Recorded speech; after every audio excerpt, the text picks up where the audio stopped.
अगला है अध्याय 13। अध्याय 13 जो है यह क्या बताता है, तो यह अध्याय 13 नहीं, इसको भाग 13 कहिए, ठीक है। ये भाग 13 है। भाग 13 क्या बताता है, तो ये बताता है कि भारत के राज्य क्षेत्र के भीतर व्यापार, वाणिज्य और समागम की स्वतंत्रता। भारत के राज्य क्षेत्र के भीतर आपको व्यापार करने की पूरी आजादी है, आप वाणिज्य यानी कि खरीद बेच करने की पूरी आजादी है, और आपको जो है समागम यानी कि आवागमन की पूरी आजादी है। और आर्टिकल 301 से 307 के अंतर्गत इसका वर्णन किया गया है। आप देखते होंगे बिहार से बहुत सारे लोग दिल्ली पंजाब जाते हैं कमाने के लिए, कोई रोक टोक है क्या? नहीं है, कमाते हैं, ठीक है। वहां पे जाकर के व्यापार भी करते हैं। आप देखिएगा जो है सो सब्जी वगैरह फल वगैरह बेचते हैं, तो व्यापार भी करते हैं। और आप आ जा रहे हैं, कोई रोक टोक नहीं है आपके पास, अगर ट्रेन से सफर कर रहे हैं तो भैया ट्रेन का टिकट है, कोई नहीं पूछे काहे जा रहे हो, वहां पे आप जा सकते हैं, क्योंकि आपको जो है यह आजादी दी गई है। भारतीय संविधान का भाग 13 जो है यह आजादी देता है कि भारत के किसी भी कोने में समागम यानी आवागमन की स्वतंत्रता आपको दी गई है। क्लियर है या नहीं क्लियर है? तो घूमने फिरने की आजादी भाग 13 में आपको मिलता है, व्यापार करने की आजादी भाग 13 में मिलता है, आपको जो है उत्पादन करने की आजादी भाग 13 में मिलता है, ठीक है। अगला है भाग 14। भाग 14 क्या बताता है? यह बताता है केंद्र राज्य क्षेत्र की सेवाएं। केंद्र और राज्य क्षेत्र की सेवाएं, आर्टिकल 308 से 323। देखिए केंद्र राज्य, केंद्र यानी कि पीसीएस और राज्य केंद्र यानी कि यूपीएससी और राज्य यानी कि पीएससी, ठीक है। केंद्र यूपीएससी और राज्य पीएससी। मैंने ऐसा क्यों लिखा? क्योंकि यह सेवा के बारे में बताता है। Union public service commission Bharat का एकमात्र ऐसा जॉब है, प्रोफेशन है, जहां पे आपको सेवा करने के लिए बुलाया जाता है। हालांकि अलग बात है कि सेवा करते करते खुद ही सब लोग मेवा खाने लगते हैं, ठीक है। तो ये ध्यान रखिएगा। जैसे अभी हाल फिलहाल में कोचिंग वगैरह का चेकिंग चल रहा है, ठीक है। तो कोचिंग का चेकिंग चल रहा है, तो इसी दौरान जो है सो हमारे कोचिंग में भी आया हुआ था। तो आया, उसमें एक डीएसपी रैंक का बंदा था, बैठा, सोफा लगा हुआ था ऑफिस में, बैठा और बैठते वहां तो बोला कि बताइए इसमें तो आग लग सकती है। अब एक बात बताइए, कहीं भी चेयर जो है, कुर्सी बैठने वाला जो है, वो पत्थर का बना होता है क्या जिसमें आग नहीं लगे? जब भी चेयर होगा या तो प्लास्टिक होगा, वो भी इनफ्लेमेबल होता है, आग उसमें भी लगेगा, या तो लकड़ी का होता है उसमें भी आग लगेगा, सोफा होगा उसमें भी आग लगेगा। अब सवाल उठता है कि उनके घर पे जो चेयर उवर है वो किस चीज का बना हुआ है? तुम बकलोल हो बंदा जो है सो, तुमको अफसर बना कौन दिया? हमको ही नहीं समझ में आ रहा है। तुमको यह नहीं समझ में आ रहा है कि बैठने वाला चीज किस चीज का होता है? हाँ, तुम ये देखो कि क्या आग लगेगी तो उसको बुझाने का प्रबंध है? तो बिल्कुल मेरे ऑफिस में बजाते लगा हुआ था आपका जो है सो क्या आग बुझाने वाला जो कार्बन सिलेंडर होता है वो लगा हुआ था, ठीक है। तो वो है कि नहीं? ये बोल रहे हैं कि इसमें आग लग सकता है, चुट्टा कहीं का घूस देकर के तुम जो है सो आरक्षण वाला अफसर बना हुआ है। दूसरी बात उसमें बोला गया कि बाथरूम है क्लासरूम में। क्लासरूम में कहां बाथरूम होता है? क्या आप पढ़ के आए हुए हैं? अगर आपने पढ़ा होगा तो कहीं आपने देखा है, स्कूल में पढ़िए या कोचिंग में पढ़िए, क्लासरूम में बाथरूम होता है? बाथरूम हमेशा होगा क्लासरूम से अगल बगल में होगा, क्लासरूम के नीचे होगा। मेरे जस्ट क्लासरूम है, उसके नीचे वाले फ्लोर पे आपको 3-3 बाथरूम है, लड़कियों के रहने के लिए अलग से बाथरूम। तो ये बोल रहे कि नहीं बच्चा को जाना पड़ेगा, तो बच्चा को जाना पड़ेगा, सीटें पर लैट्रिन बनवा दें, वहीं पे अगलेगा। पढ़ने आया है, अगले आया है। 1 घंटा का क्लास में बच्चा क्या करने आता है? पढ़ने आता है ना जी। तो तुम बोल रहे हो क्लासरूम में बाथरूम चाहिए, तुम कौन बनाया तुमको अफसर? ये सवाल जब आप उनसे पूछिएगा तो उनको जो है सो आ जाएगा अंदर से गर्मी की, नहीं जानता है हम कौन है? तो तुम जानता है हम कौन है? हम भारत के लोग, हम कौन है तुमको पता है? आम इंसान जो है ना, सारी की सारी संविधान ताकत और शक्ति जो है वो आम इंसान को दी है। तुमको नौकर बना के भेजा है, तुमको हमारी सेवा के लिए भेजा गया है। तो सेवा इस तरह से करो, थोड़ा सा मतलब मानसिक रूप से स्ट्रांग रहो ना कि तुमको क्या करना है। कुर्सी जो है इसमें सोफा नहीं लगाना चाहिए, कुर्सी लकड़ी का नहीं होना चाहिए। पत्थर का कुर्सी देखा है कभी बाप जन्म में तुम? हमको ये नहीं समझ में आ रहा है। इस तरह के अफसर लोग जो है सो बने हुए हैं आज के टाइम में, ये चेकिंग कर, ये कुछ नहीं, चुट्टा सब है 1 नंबर का ये, ठीक है। बस केवल जो है क्यों पढ़ाई किया तुम? इतना अफसर बनने के लिए नॉर्मल सी बात, अच्छी पढ़ाई किया तुम, ढंग से संविधान पढ़ लेता भाई। तुम बाकी कुछ मत पढ़ो, संविधान ढंग से पढ़ लो तो अफसर, एक ईमानदार अफसर तुम बन सकता है। संविधान इतना लाजवाब तरीके से लिखा गया जिसका हाथ हिसाब नहीं है। मैं आपको पढ़ाऊंगा ना, आप पढ़िए मेरे साथ, देखिए संविधान मेरे साथ। पूरा संविधान पढ़ने के बाद आप कुछ और बने या ना बने, देश के एक ईमानदार और सशक्त और बेहतर नागरिक जरूर बनिएगा, इसकी गारंटी हमारी है। हम बात कर रहे हैं क्या? तो केंद्र राज्य क्षेत्र की सेवाएं, और यह आर्टिकल 308 से 323 में जाता है। अब भैया इसमें राज्य कहां से कहां तक जाता है? तो ध्यान रखिएगा, राज्य 308 से लेकर के, अच्छा शायद लिखा हुआ है अध्याय 1 में, राज्य लोक सेवा आयोग 308 से 314 तक जाता है। और अध्याय 2 है, यह संघ लोक सेवा आयोग के बारे में बताता है, जो 315 से 323 के बीच में है। ठीक है, यानी केंद्र सरकार की जो संघ लोक सेवा आयोग है, यूपीएससी है, वो इन आर्टिकलों का प्रयोग करके बनाई गई है या कार्य करती है, और राज्य का जो है इन आर्टिकलों का प्रयोग करके बनाई गई है या कार्य करती है। क्लियर है आपका? चलिए, क्या है भाग 14 का क, यह बताता है अधिकरण के बारे में, और इसका आर्टिकल जो है यह आपको 323 के क और ख के बीच में। देखिए इसको जोड़ा कब गया, तो 42वें संवैधानिक संशोधन द्वारा 1976 ईस्वी में भारतीय संविधान में जोड़ा गया। यानी कि ये जो भाग है यह बाद में जोड़ा गया है। कब जोड़ा गया है? 42वें संवैधानिक संशोधन 1976। एक्चुअली 42वें संवैधानिक संशोधन 1976 के द्वारा इतने ज्यादा रूल रेगुलेशन बना दिए गए कि कहा जाता है कि अगर इतना ज्यादा रूल रेगुलेशन कहीं पे बनाया जाता तो वह जो है छोटा मोटा संविधान हो जाता। इस आधार पर जो है इसको हम लोग जो है मिनी संविधान की संज्ञा के भी देते हैं। यानी 42वें संवैधानिक संशोधन को क्या कहा जाता है? मिनी संविधान कहा जाता है। ये ध्यान रखिएगा आप, ठीक है। अगला है आपका भाग 15। भाग 15 बताता भैया निर्वाचन के बारे में। याद करिए, पहला क्लास जब पढ़ा था तो मैंने बताया था कि निर्वाचन आयोग यानी कि ECI, election commission of India जो है वह आपको कब बना था? तो वो 25 जनवरी 1950 को इलेक्शन कमीशन ऑफ इंडिया का गठन हुआ था। और इलेक्शन कमीशन ऑफ इंडिया जो है यह निर्वाचन का काम करती है, चुनाव का काम करती है, और इसका आर्टिकल 324 से 329 के अंतर्गत है। ठीक है, निर्वाचन आयोग भाग 15, निर्वाचन आयोग का संबंध भाग 15 से है, जो आर्टिकल 324 से 329 के बीच में है। सामान्य तौर पे जो निर्वाचन आयोग होता है उसके अंतर्गत एक मुख्य निर्वाचन आयुक्त होते हैं और 2 निर्वाचन आयुक्त होते हैं। यानी मात्र 3 लोग मिलकर के आपको पूरा का पूरा चुनाव करवा देते हैं।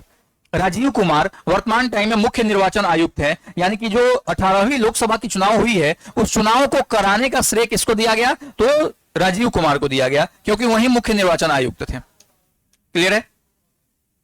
अगला भाग 16 क्या बता रहा है? तो भाग 16 बता रहा है अनुसूचित जाति, जनजाति, पिछड़ा वर्ग एवं आंग्ल भारतीयों के हितों से जुड़े प्रावधान। यानी कि यह जो है स्पेशल केस है जो भारत के अंदर जो है अनुसूचित जाति, जनजाति, पिछड़ा वर्ग और आंग्ल भारतीयों के प्रावधान के बारे में बात करता है। यह जो है आंग्ल भारतीयों, अनुसूचित जाति, जनजातियों के सीटों को रिजर्व करता है। कहां? लोकसभा में, राज्यसभा में, यानी विधायिका के अंदर उनके सीटों को रिजर्व करता है। हालांकि ध्यान रखिएगा, वर्तमान टाइम में संशोधन के द्वारा आंग्ल भारतीय का जो पद था लोकसभा में 2, उसको क्या कर दिया गया है? समाप्त कर दिया गया है। विधानसभा में भी एक सीट था, उसको भी क्या कर दिया गया है? समाप्त कर दिया गया है। अगर इसके आर्टिकल की बात करें तो 330 से लेकर के 342 के भीतर आपके जो है ये सारे आर्टिकल आते हैं। इसी में अनुसूचित जाति, अनुसूचित जनजाति का लोकसभा में आपका जो है सीटों का प्रावधान, आंग्ल भारतीयों का लोकसभा में सीटों का प्रावधान, विधानसभा में सीटों का प्रावधान, ओबीसी के लिए जो स्पेशल आयोग, ये सारे बात जो है हमको कहां देखने को मिलता है? तो भाग 16 में देखने को मिलता है। प्रश्न आकर के देखिए। अगला प्रश्न क्या हो रहा है कि भाग 17, भाग 17 क्या बताता है? तो यह बताता है भैया राजभाषा के बारे में। राजभाषा आर्टिकल 343 से लेकर के 351 तक जो है यह राजभाषा के बारे में बताता है। देखिए, जब संविधान बन रहा था तो भाषा के मुद्दे पर काफी विवाद हो गया। क्यों? क्योंकि उत्तर भारत के लोग बोल रहे थे कि हिंदी को राष्ट्रभाषा घोषित किया जाए, लेकिन दक्षिण भारत के लोगों का हिंदी भैया वैसा ही होता है जैसा आपने बिहार वालों का इंग्लिश होता है। ठीक है, तो उन लोगों ने विरोध कर दिया कि नहीं भैया ऐसा कैसे होगा, आप मलयालम को बनाइए, कोई कहता कन्नड़ को बनाइए, कोई कहता उड़िया को बनाइए, कोई तेलुगु को, तमिल को। अब स्थिति ऐसी हुई कि यह डिसाइड कर दिया गया कि कोई भी भाषा राष्ट्रभाषा नहीं रहेगी। हाँ, हिंदी को राजभाषा बनाया गया है, मैक्सिमम राज्यों में बोली जाती है इसलिए राजभाषा इसको बनाया गया है। और सभी राज्यों को यह अधिकार दिया गया कि भैया आप अपने अनुसार भाषाओं को चूज कर सकते हैं, आप अपने अनुसार भाषाओं का निर्माण कर सकते हैं, आप अपने अनुसार भाषा को, किसी भी भाषा को राजकीय भाषा मान सकते हैं। क्लियर है? तो इसमें अध्याय की बात करें तो अध्याय 1 जो है संघ की भाषा के बारे में बात करता है, जो आर्टिकल 343 और 344 में वर्णन है इसका। अध्याय 2 जो है क्षेत्रीय भाषा के बारे में बात करता है। क्षेत्रीय भाषा यानी कि हम लोग जो है भोजपुरी बोलते हैं, मिथिलांचल क्षेत्र के लोग जो है आपको मैथिली बोलते हैं, नहीं पटना के क्षेत्र के लोग आपको अवधी बोलते हैं। तो ये सब क्षेत्रीय भाषाएं हो गई। तो क्षेत्रीय भाषा अध्याय 2 में वर्णन है और 345 से 347 तक जाता है। अध्याय 3 जो है यह SC ST की भाषा के बारे में जानकारी प्रदान करता है, जो आपको 348 से 349 में है। और अध्याय 4 विशेष निर्देश देता है। यहां पे SC और HC क्या है? तो सुप्रीम कोर्ट और हाई कोर्ट।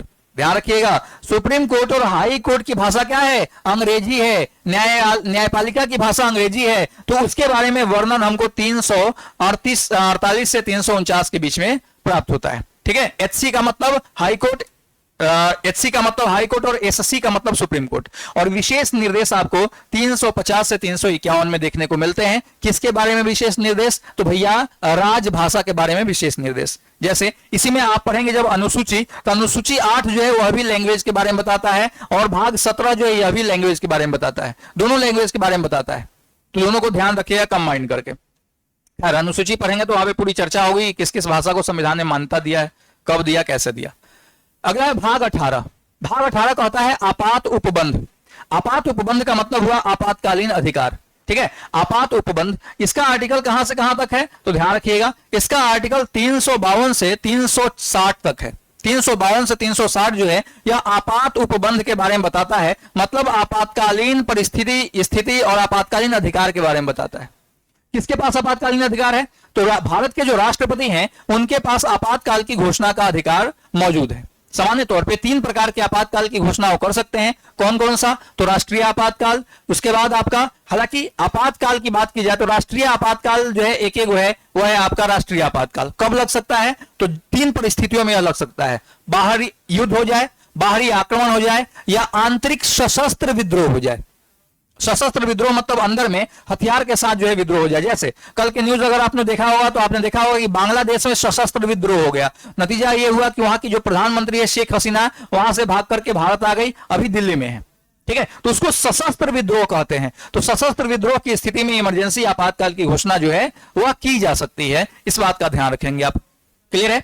356 बताता है राष्ट्रपति शासन। अगर संवैधानिक विफलता हो जाए, यानी किसी राज्य में संविधान के अनुसार शासन सत्ता न चले, तो उसको संवैधानिक विफलता कहते हैं, और उस स्थिति में उस राज्य में राष्ट्रपति शासन लग सकता है। और तीसरा होता है आपका क्या? तीसरा होता है वित्तीय आपातकाल। अगर फाइनेंशियल कंडीशन खराब हो जाए, मुद्रास्फीति, मुद्रा मंदी, इसका दौर लंबे समय तक चलने लगे, सरकार से कंट्रोल ना हो, तो उस स्थिति में वित्तीय आपातकाल की घोषणा की जा सकती है। हालांकि जब हम राष्ट्रपति पढ़ेंगे तो उसके अधिकार में उसको डिटेल्स में पढ़ेंगे। फिलहाल बस इतना समझना है आपको कि भाग 18 जो है वह आपात उपबंध के बारे में बताता है, जिसका आर्टिकल 352 से 360 तक जाता है। समझ में आ रहा है राजा? अरे समझ में आ रहा है तो थोड़ा सा शेयर कीजिए, ज्यादा नहीं, आपके पास जितना व्हाट्सएप ग्रुप है सब में शेयर कीजिए, इतना ही आपका काम है। अगला है भाग 19।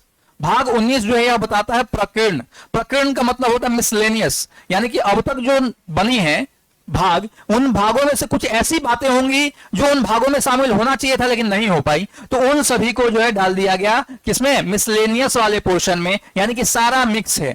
जो छूट गया उन छूटे फूटे को हम लोग प्रकीर्ण में डाला, और यह जाता है कहां से कहां तक? तो 361 से 367 तक आपको जो है भाग 19 का वर्णन है। ठीक है, अगला बता रहा है भाग 20। भाग 20 जो है संविधान के संशोधन। आपको तो पता ही है संवैधानिक संशोधन, संविधान में संशोधन कैसे होता है? तो 3 प्रक्रियाओं द्वारा कर सकते हैं, साधारण बहुमत द्वारा, विशेष बहुमत द्वारा और विशेष बहुमत प्लस राज्यों के सहयोग द्वारा। नहीं, हम संविधान में संशोधन कर सकते हैं। और यह किस आर्टिकल के तहत जाता है? तो ध्यान रखिएगा, आर्टिकल 368 जो है यह संविधान के संशोधन के बारे में हमको जानकारी देता है, और भाग 20 में इसका वर्णन है। क्लियर है? अगला बोल रहा है भाग 21। भाग 21 बोल रहा है अस्थायी, संक्रमणकालीन और विशेष उपबंध। ऐसे कुछ उपबंध जो कुछ समय के लिए किए जाते हैं, जैसे कोई ऐसी स्थिति परिस्थिति आ गई, जैसे कोरोना आपका आ गया था तो अचानक से जो है लॉकडाउन लगा दिया गया, तो ये अस्थायी उपबंध थे, इसको हमेशा के लिए लगाना पॉसिबल ही नहीं था। तो इस प्रकार की बातें जो होंगी वो सभी का वर्णन जो है कहां पे है? भाग 21 में है, और आर्टिकल आपका 369 से लेकर के और 392 में इसका वर्णन किया गया है। ये ध्यान रखना है आपको। और अंतिम भाग हो गया जिसको हम लोग भाग 20 कहते हैं, भाग 22 कहते हैं। भाग 22 क्या बताता है? संक्षिप्त नाम, प्रारंभ, हिंदी में प्राधिकृत पाठ और निरसन। यानी जो आपका जो है संक्षिप्त नाम किसी का इस्तेमाल होता है, जैसे खास करके जब आप ट्रेन को सर्च करेंगे, रेलवे स्टेशन को सर्च करेंगे, तो उसका शॉर्टकट नेम जो है सो आपको रहता है। तो उस तरह के नामों की बात यहाँ पे की गई है। कैसे शुरुआत उसकी हुई है? वो हिंदी में प्राधिकृत पाठ, जो हमारे पाठ होंगे वो हिंदी में होंगे। इसके अलावा आपको निरसन, यानी कि इन सभी बातों को कहां रखा गया है? भाग 22 में रखा गया है। ठीक है, भाग 22 आपका जो है 392 से 395 के अंतर्गत शामिल है। और आपको पता है कि 395 को ही अनुच्छेद थे मूल संविधान में। आज भी मूल अनुच्छेद 395 ही है, लेकिन इसमें क्लॉज वगैरह जोड़ के, जैसे क्लॉज A, B, C जोड़ करके 477 तक हम पहुंच चुके हैं। अब आपके दिमाग में एक सवाल आएगा कि क्या सर ये सारा का सारा याद करना पड़ेगा? तो भैया नहीं। अब समझिए याद किसको किसको करिएगा। जिसका मैं नंबर दे रहा हूं उसको याद कीजिए, पढ़ लीजिए सबको। मान लीजिए कि कहीं आ जाए सवाल में तो क्या कीजिएगा, तो पढ़ना सबको है, याद करना है। मैं भाग संख्या बता रहा हूं, आपको याद करना है। 1 2 3 4 5 6